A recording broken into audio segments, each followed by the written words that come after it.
बिस्मिल्लाहिर्रहमानिर्रहीम। Legal drafting के बारे में पेपर है इसका और स्टूडेंट को जो कन्फ्यूजन है उनके बारे में ये मैं एक वीडियो बना रहा हूँ।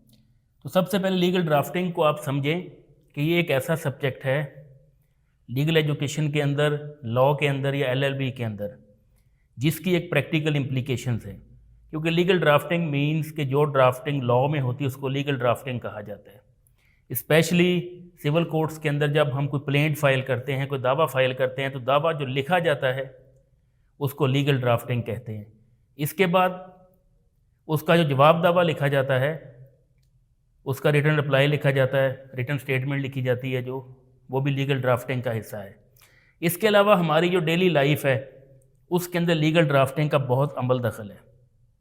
डीड जितनी भी बनती हैं, चाहे वो सेल डीड हो, मॉर्टगेज डीड हो या उसके बाद एक्सचेंज डीड हो, जितनी भी डीड्स बन रही हैं ये सारी लीगल ड्राफ्टिंग का हिस्सा है। दावाजात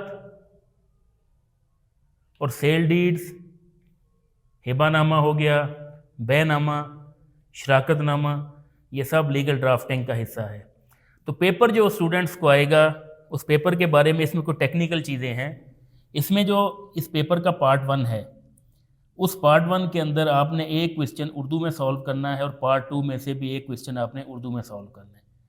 ये यूनिवर्सिटी की तरफ से कंपल्शन है स्टूडेंट्स पे कि जो स्टूडेंट सिर्फ इंग्लिश में पेपर को सॉल्व करेंगे और उर्दू में सॉल्व नहीं करेंगे उनको नंबर नहीं दिए जाएंगे उस क्वेश्चन का जो उर्दू में कहा हुआ है उन्होंने। यूजुअली होता ये है कि पार्ट ए के अंदर 4 क्वेश्चन आते हैं, 4 में से 2 जो वो स्टूडेंट ने सॉल्व करने हैं पेपर में, और पार्ट उसका जो सेकंड है या पार्ट बी है उसमें 4 क्वेश्चन आते हैं और 4 में से 2 उन्होंने आंसर देना है उनका पेपर में।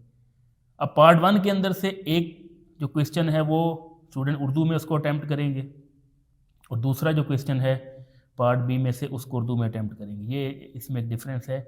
एक और कन्फ्यूजन है, स्टूडेंट ये पूछते हैं कि पेपर को हमने शुरू कहाँ से करना है, इंग्लिश वाली साइड से करना है या उर्दू वाली साइड से करना है।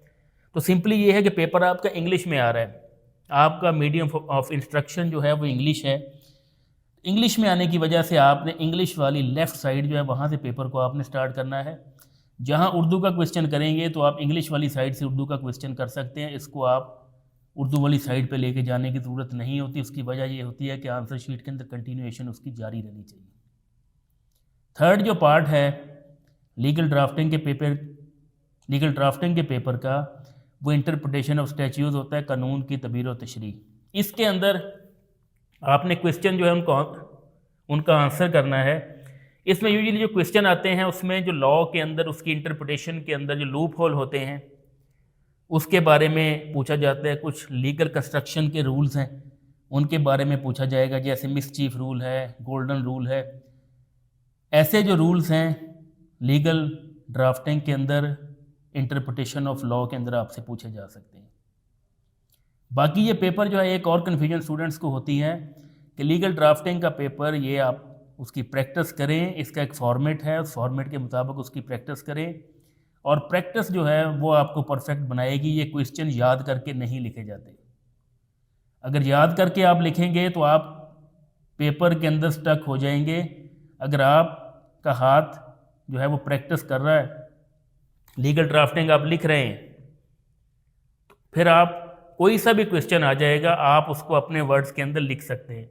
लेकिन उसमें यह है कि फॉर्मेट आपने रखना है कि किस फॉर्मेट के तहत आप उसको कर रहे हैं। जैसे एक प्लेंट आ जाती है, एक दावा आ जाता है पेपर के अंदर रिकवरी का या फैमिली मैटर्स का, तो सबसे पहले उसके ऊपर जो लिखा जाता है वो अदालत का, वो कोर्ट का नाम वो लिखा जाता है। उसके बाद जो पार्टीज़ होती हैं वो लिखी जाती हैं।